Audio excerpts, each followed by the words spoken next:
Hello and welcome to another episode of WoodChat, a Forest and Wood Products Australia podcast. I'm Georgia. And I'm Sam, and today we'll be discussing a range of vital forestry-related projects being conducted around Australia in response to the catastrophic bushfire season of 2019 and 2020. In the face of a climate that is likely to continue to become hotter and drier in the future, bushfires will continue to pose a significant threat to Australian properties, wildlife, land, and human life. Consequently, the economic impact of bushfires is also likely to continue to increase. For forestry in particular, the risks associated with fire have the potential to impact plantation companies, native forest managers, wood processors, and manufacturers in a variety of ways. In today's episode of WoodChat, we share details of research aimed at increasing the industry's capacity to minimise the impacts of future bushfire events.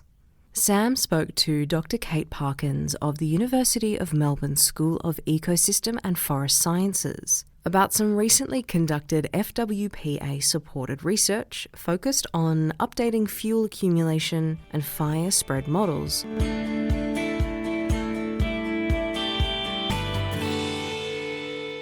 There's a lot of evidence that fires in Australia are getting worse and they're impacting lots and lots of assets that we care about. So plantation forestry is obviously one of those. It's a highly economically valuable.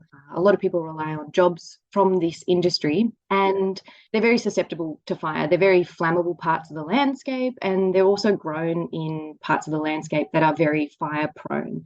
So the whole point of this work was to help plantation owners identify where in the landscape their highest risks from future fire might be, and how those risks might change as the climate changes. So looking beyond sort of just the next fire season, but looking further into the future, trying to help them make decisions about how they prevent really large-scale impacts from future bushfires by identifying where the highest risks might be over quite long timescales. And so that's creating models about the scenarios under a changing climate and then applying it to the forestry plantations that currently exist, or could it apply to future plantations as well? Yeah, absolutely. So the way we try and integrate how the future might look for things like the plantation industry is to utilise a couple of different climate projections. In this project, we looked at two, one that would be characterised by a drier climate and one that would be characterised by a hotter climate. Using these sort of sophisticated models, we can look at how those climate impacts might change the landscape in terms of what the future fire regimes might look like, but we can also look at what this might mean for the potential design of future plantations. It might help plantation owners determine if there's areas that look like they're going to have really frequent fire, they might decide that those areas are no longer valuable to put plantations on. So this is the kind of thing that we're starting to get out of this work. Being able to predict where these risks are and then taking it a step further to say,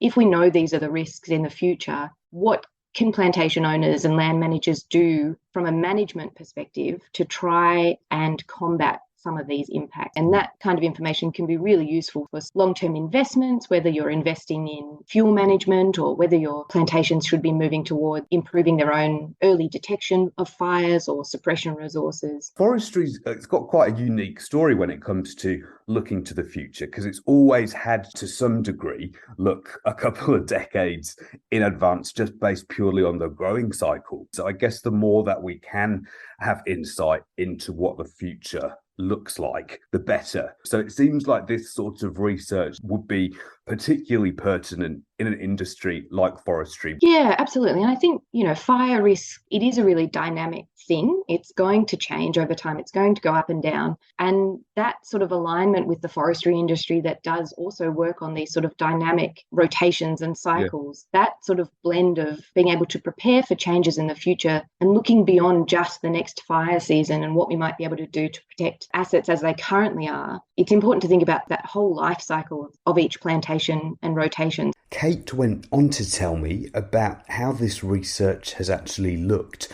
on the ground from a practical perspective. So there were 3 broad parts to our study. If we start at the end, we Yeah. want to know what fire risk is both currently and into the future, and then what managers can do about that risk. But in order to do that, we have to use these models, so these fire behaviour event simulators, but also fire regime simulators. They include many, many different layers about the landscape, and one of the key layers that they use are fuel accumulation models. So how does fuel change over time? And we're very good at looking at the fuel layers that we've got for our native forest. Things like that are really well researched. But for things like the plantation industry, a lot of these fuel functions or fuel accumulation models have been derived from native plantations. And we expected that this is not perhaps going to be a perfect fit for something like plantation, because they are dynamic, because they get planted, they grow over time up to sort of,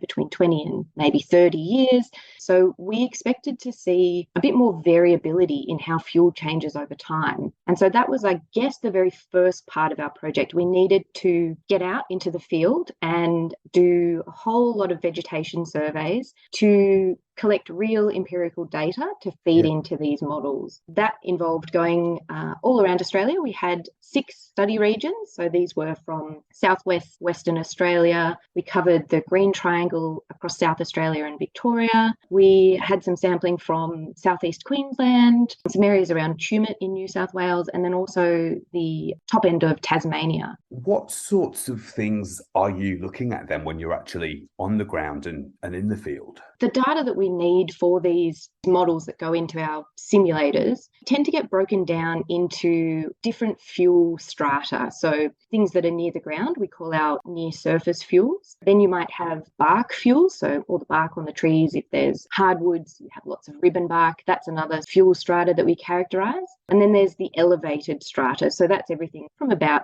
your knee or your hip up to sort of around that end of the canopy, and then also capturing some information about the canopy as well. So our field assessments were very much about capturing the fuel loads or how much vegetation was around in each of those different strata, essentially trying to capture a snapshot of a whole lot of different plantations to see what their fuel load would be. We did this across several different species. So predominantly we looked at Eucalyptus globulus for the hardwood species and Pinus radiata for the softwood species. And so then that data from those snapshots, does that then get fed into those simulators that you'd mentioned? Yeah, exactly. So one of the key parts of these simulators is you can kind of think about it almost, I tend to explain it a bit like, it's almost like a computer game. So, when you start the computer game, what does the landscape look like? We're essentially trying to create fuel accumulation curves. So we wanted to know at time 0, so whether that's a first rotation or a second rotation, pre-planting, how much fuel is there? And then how does that grow and change and fluctuate over time until that part of the landscape is harvested? That's really the first step, because if we really need to be able to predict how fuel loads are changing over time, to be able to predict what fire risk might be like, now in the next couple of years. But then those curves actually also feed into our fire regime simulator, which enables us to look at that really long-term outlook. And I guess one of the key parts of this research that sort of has more broad implications is that these models can be implemented into the fire behaviour simulator. So at the moment, it's industry standard to use Phoenix rapid fire. So these curves can be implemented into Phoenix, which means these curves will now be used generally across New South Wales and Victoria to help better predict. So we've essentially improved the models that many, many different organisations are using to predict fire. Then that information gets fed into our program called FROST, which stands for Fire Regime and Operation Simulation Tool. It's essentially the tool that helps us model future fire regime change. And then from there, that enables us to capture current risk and future risk And then the final step is to bring in a whole lot of different management strategies that were designed by the plantation owners in the regions we were studying. We had huge amounts of engagement with many, many different plantation owners around Australia. And then we can feed them into this model to see how management may or may not change your fire risk. That's really interesting. So it's being able to take a look at those potential steps that could be taken by plantation owners to see how effective they might be in mitigating fire risk. Exactly. Firstly, giving them a snapshot of what their fire risk might look like under almost like worst case scenario. So what is your fire risk in the future without any additional management? And then we can put on top of that their management that they're interested in so that they can start to determine what is the best thing that they can do. And so I guess it would be interesting to hear from you about what some of the key findings actually were. Did you find that certain management practices under a future climate would be likely to be more beneficial or effective than others, or does that vary around the country depending on the type of landscape? It was really interesting. I think we expected it to vary regionally a little bit more than it did. In terms of what people can do management-wise, it was pretty uniform across the different regions. What we found was the current management, which was defined by current levels of prescribed burning outside of plantations and current rates of suppression. They were across the board the best performing management strategy. So what we're currently doing is likely to be very, very important that we continue to do some of this into the future. The influence on the amount of prescribed burning that goes on outside of plantations is not something that they've got any influence over. This is very much driven by, local RFS and CFA and the state government. The other variable that we looked at that came out second best or equal first best in some cases was improving suppression. And so this, I guess it can be thought of as almost like a surrogate for things like early detection. So making sure that we're identifying fire starts as quickly as possible and making sure that we've got plenty of resources to get to fires and get to them quickly. So early detection and rapid suppression is probably one of the best things for plantation owners to consider moving forward. Yeah. And this might be investing in more suppression resources. It might be looking at how they can improve early detection of fires within their plantations or near plantations. But it could also be things like strategically positioning some of their firefighting resources over that,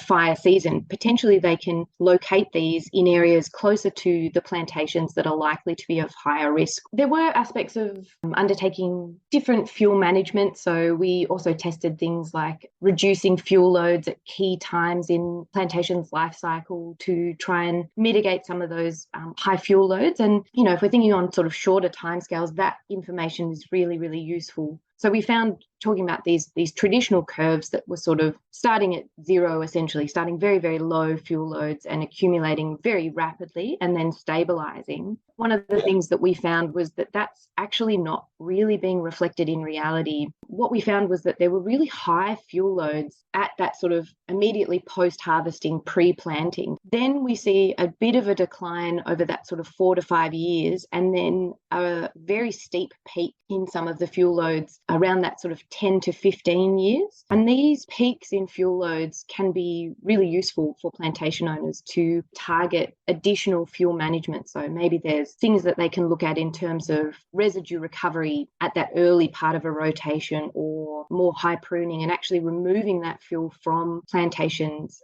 We tested 2 different climate projections, one characterised by a drier climate and one characterised by a hotter climate. One of the key insights from this work is that there wasn't a dramatic difference. So any kind of climate change will result in more impacts to the plantation industry. So I think some of the key things that I hope the industry will take from this are being able to identify within their plantations, within a rotation, where the highest fuel loads are and how they can manage these fuel loads, but then looking forward, identifying the key areas that they can focus their management on, and also guiding investment in the future in terms of how they can best protect these assets.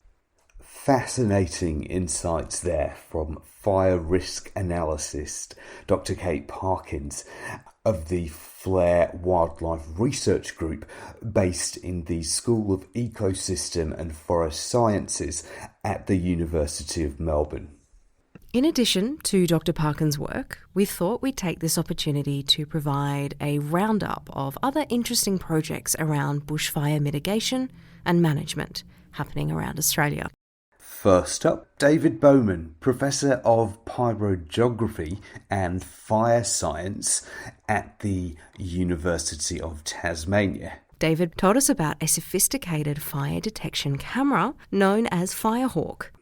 Firehawk was previously trialled by forest management and harvesting company SFM as part of its broad, ongoing efforts and commitment to working with fire. Firehawk has the potential to enhance fire management practices, improve the protection of assets, and safeguard the broader community. The Firehawk technology is basically a 21st century version of a fire tower. It was understood very early on in fire management that identifying fire starts in the landscape was an absolutely critical step in landscape fire management. And so very old school technology was to build lookouts on prominent areas, have people getting up very early in the morning in the summers and staying into the evening, scanning the horizon and recording the distance and angle to any observed fire.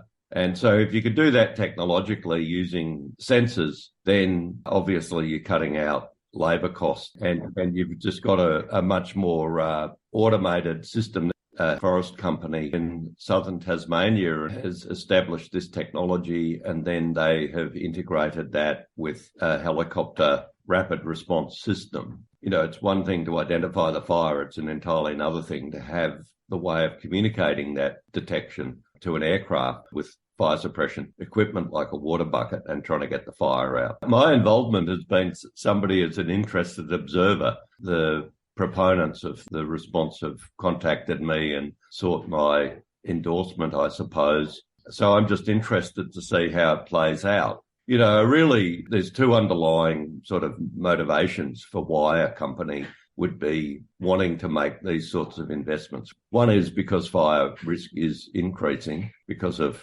higher temperatures and higher aridity in the atmosphere and landscapes switching from being non-flammable to flammable. And then, of course, in forest and particularly plantation forestry terms, there's an insurance dimension to this because these are assets and insurers, they're wanting to know that people are doing something sensible to protect that asset. Although rapid attack is, a very important platform paradigm in fire management, it's necessary but not sufficient. You've also got to do all of the other stuff in fire management, fuel management, preparing landscapes, and also having firefighting capacity for longer firefighting campaigns. And we've got to make certain that we don't take the oxygen away from all of those other important things. We're going to be seeing more of these syntheses of different, very sophisticated technologies, and fire detection systems are just part of that.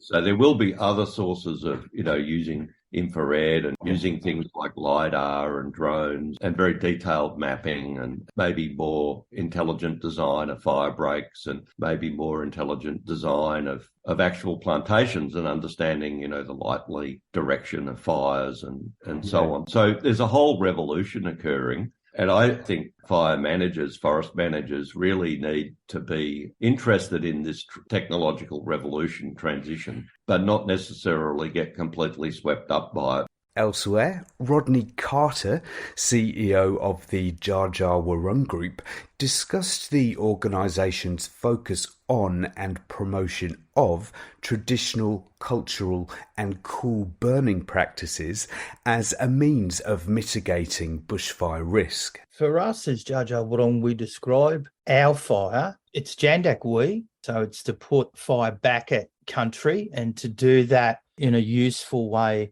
as a tool. And we look at country around how do we use that tool to manage forms of species. Largely, our fire is really about, I describe it as gardening the environment. we're out there tending in many different forms and bringing that fire as the tool to make, country sort of more well. The challenges that we have is the absence from us as a people, like my ancestors, in creating country and this landscape and managing it.